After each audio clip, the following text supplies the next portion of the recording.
Hello friends, स्वागत है सभी का मेरे YouTube channel SV coaching classes पर। और जैसा कि मैंने आज से पिछले वीडियो में आपसे डिस्कशन कर लिया था, एग्जांपल नंबर जो आपका एक्सरसाइज में था 2.9 से लेकर के 2.11 12 तक मैंने आपको करवा दिया था हिंदी के नियम तक।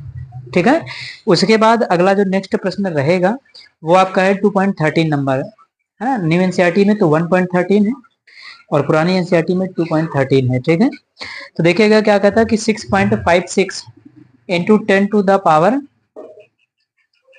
-3।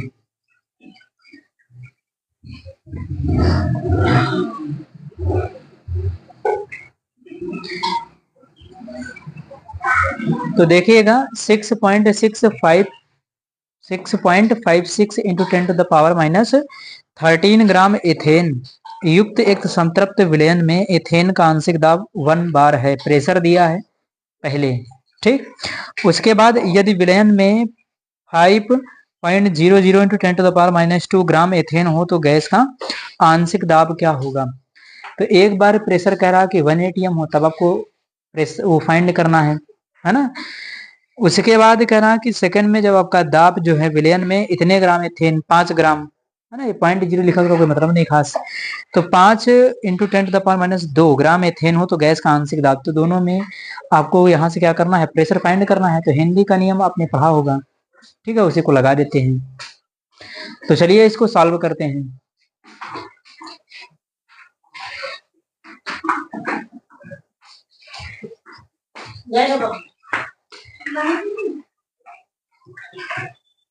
तो चलिए फिर इसको सॉल्व किया जाए। देखिए कैसे करना है इसको। तो हिंदी का नियम, सबसे पहले आपने हिंदी का नियम तो पढ़ा ही होगा। हिंदी का नियम क्या होता है कि किसी गैस का जो आंशिक दाब है P, वो उस गैस के मोल अंश के क्या होता है, समानुपाती होता है। हिंदी का नियम आपने पढ़ा था, है ना, कि जो वो आंशिक वाष्प दाब P है वो समानुपाती किसके होता है, गैस के मोल अंश के। मोल अंश क्या होता था, मात्रा को ही तो बताती है। तो यहाँ से P बराबर फिर क्या होता था, ये KH आता था और ये XG, है ना, या काई जी या जीटा जी या एक्स जी, जो भी बना देंगे सब चलेगा, है ना। तो ये फॉर्मूला इसका होता था। अब यहाँ पर देखिए क्या करा, वो द्रव्यमान की बात कर लिया तो कोई दिक्कत नहीं है।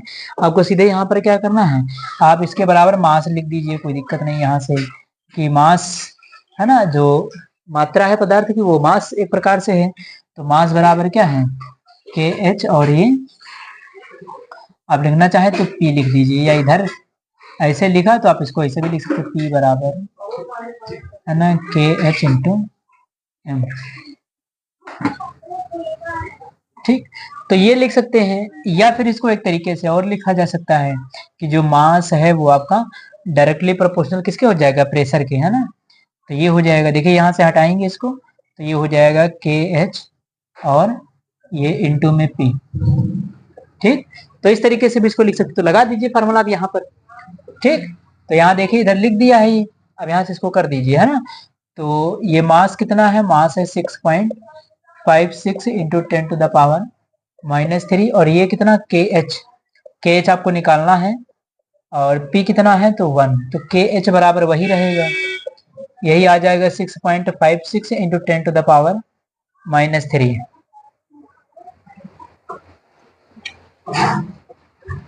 और ये किसमें है, ग्राम, ठीक, ये वही रहेगा। अब उसके बाद सेकंड वाली कंडीशन लगा दीजिए इसी फार्मूले में। तो चलिए M बराबर KH, P आपको निकालना क्या, प्रेशर निकालना, ये इधर आ जाएगा। तो प्रेशर बराबर क्या बनेगा, M/KH। ठीक, M का मान कितना है, तो इस बार नया वाला मास कितना है, तो नया वाला मास आपका 5.2, ये 5 इंटू 10 टू द पावर -2, ठीक है। तो चलिए 5 इंटू 10 टू द पावर -2, और नीचे ये KH कितना है, तो 6.56 इंटू 10 टू द पावर -3। अब दोनों को डिवाइड कर दीजिए तो ये आ जाएगा 0.62, और ये बार, है ना। इसको सॉल्व करके देख लीजिएगा, है ना, सॉल्व करना इसको आपका काम है ना। पॉइंट हटा करके 0 बढ़ाइए, गुणा भाग करिए और इसको सॉल्व करके आंसर लीजिए इसका। ठीक, तो आसान था सवाल। नया वाला मास यहाँ पर देखिए, मास यहाँ पर रख दिया, है ना, ऊपर रख दिया यहाँ पर, और केच आपका यहाँ से था, निकाल करके कर दिया। बिल्कुल आसान सा सवाल है ना। तो इस प्रकार से इस क्वेश्चन को किया जाएगा। आप इसका स्क्रीनशॉट ले लीजिए, फिर नेक्स्ट क्वेश्चन का डिस्कशन आपसे करता हूँ।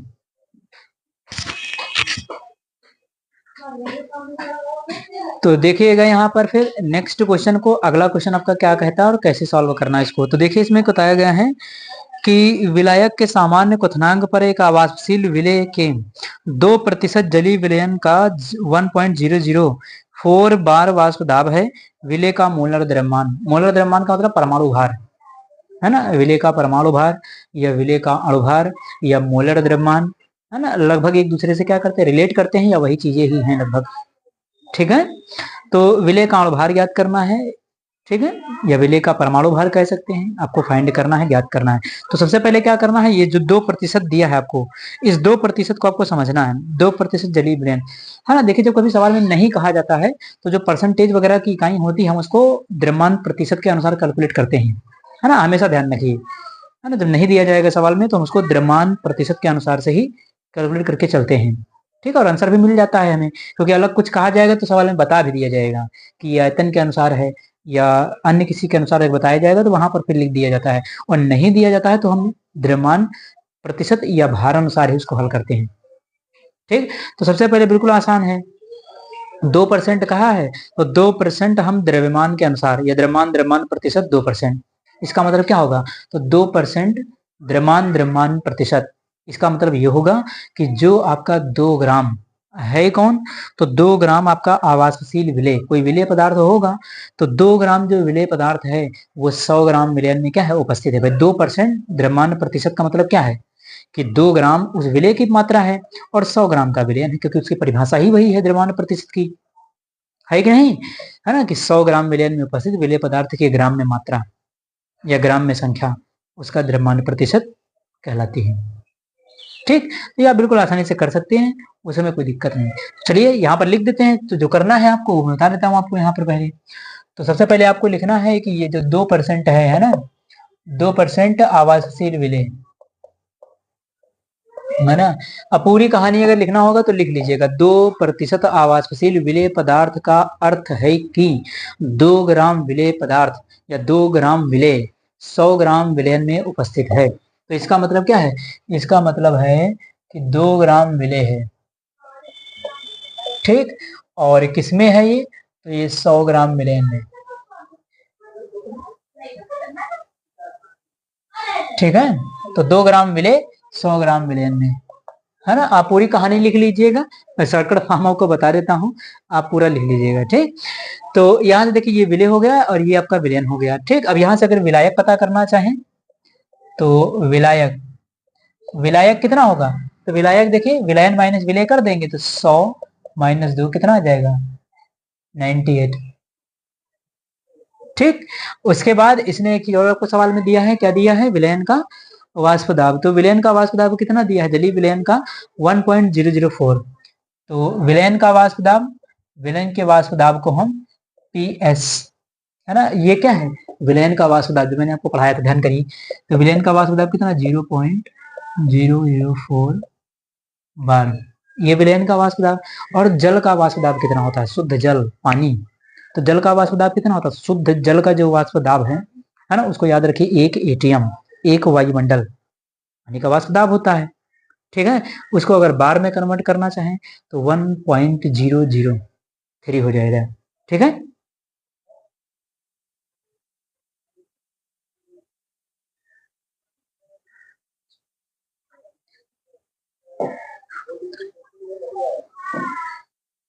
तो वो आपका कितना हो जाता है, वो हो जाता है 1.013 बार।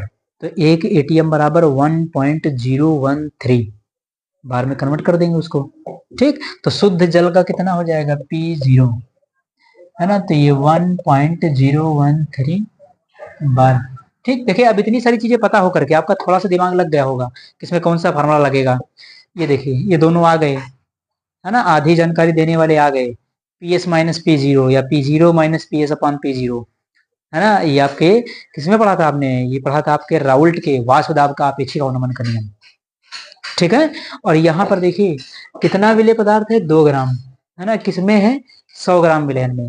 तो विलेय की मात्रा जब बहुत कम होती है ना, तो उस विलेय पदार्थ को हम क्या मान लेते हैं, विलयन को तन मान लेते हैं, ठीक है। जब विलेय पदार्थ की मात्रा बहुत कम, 100 ग्राम में, 100 ग्राम में 2 ग्राम आपका विलेय पदार्थ, है ना। अब सोचिए कि 10 लीटर पानी हो और 5 ग्राम चीनी हो, 10 ग्राम चीनी हो, 10 लीटर पानी या कुछ भी छोटी क्वांटिटी ले लीजिए, 1 लीटर पानी है उसमें 2 ग्राम चीनी, तो 1 लीटर पानी में 2 ग्राम चीनी कुछ पता चलेगी? कुछ नहीं पता चलेगी। ऐसे यहाँ भी समझ लीजिए, तो ये क्वांटिटी क्या है? बहुत कम। तो जब क्वांटिटी बहुत कम होती है तो वहां पर हम राउल्ट का तनु विलयन का नियम लगा देते हैं। ठीक है, वासुदाब का अपेक्षिक अवनमन, उसमें हम क्या करते हैं? तनु विलयन के लिए बना देते हैं। जब विलय की मात्रा बहुत कम होती है, तो यहाँ देखिए विलय कितना, 2 ग्राम, 100 ग्राम में 2 ग्राम, बिल्कुल ना के बराबर है कि नहीं। तो चलिए, तो यहाँ पर फॉर्मूला क्या पढ़ा था? P0 माइनस PS अपॉन में P0, ऊपर पढ़ा था N upon N plus capital N। ठीक है, ये पढ़ा था, है ना। फॉर्मूला तो ये है वाष्प का अपेक्षिक अवनमन, है ना। अगर टोटल लिखेंगे तो मोल अंश से आएंगे यहाँ पर, है ना भाई। अगर आपको कोई दिक्कत समझने में है तो पूरा बता देते आपको फॉर्मूला, है ना। ये मोल अंश है, ठीक। तो विलयन के किसी घटक के मोल अंश के समानुपाती या बराबर होता है। तो ये आपका क्या है? आप इसको कह सकते हैं विलय का मोल अंश बता सकते हैं। तो अगर विलय लिखना चाहें तो आप यहाँ कर सकते हैं कि विलय, ठीक है। तो ये मोल अंश है, ठीक। मोल अंश विलय के मोल अंश के बराबर हो जाएगा। जितना वाष्प दाब भाई, जितना विलय पदार्थ मिलाएंगे उतना ही तो वाष्प दाब में कमी आएगी। तो यहाँ पर क्या कर देंगे? विलय का मोल अंश कर देंगे, ठीक है।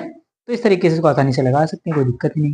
तो चलिए, तो इसको हटा देते सीधे यहाँ से, इसको लिखने की कोई आवश्यकता नहीं। तो इसकी विलय का मोल अंश की जगह पर हम क्या ले सकते हैं? विलय के मोल, जिसका मोल अंश निकालना होता है ऊपर उसी के मोल, नीचे टोटल मोल, ठीक। तो ये N upon capital N, clear है। ये काम कर देंगे,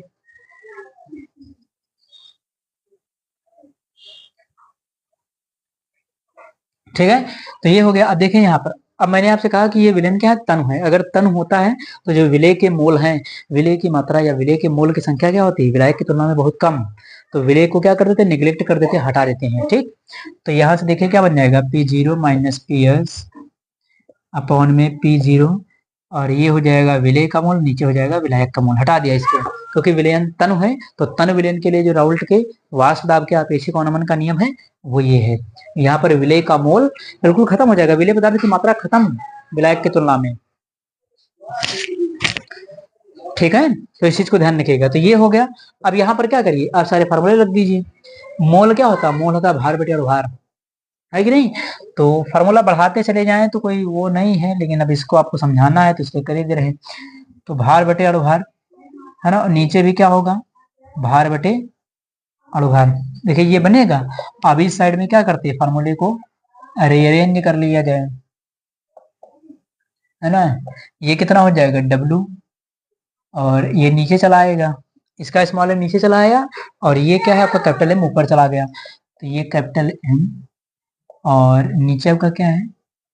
कैपिटल W, ठीक। अब यहाँ सारी वैल्यू रख लीजिए, सॉल्व कर लीजिए, काम खत्म।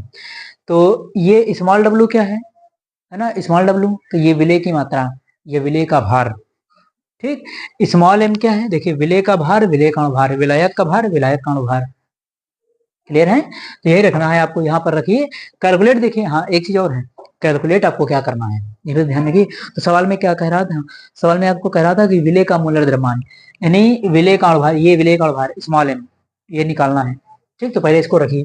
तो P0 कितना है? P0 देखिए, तो P0 आपका कितना है? 1.013, और माइनस लगाएंगे तो ये कितना है? 1.004, और नीचे 1.013, ये हो जाएगा। देखिए इधर तो यही होगा, ठीक।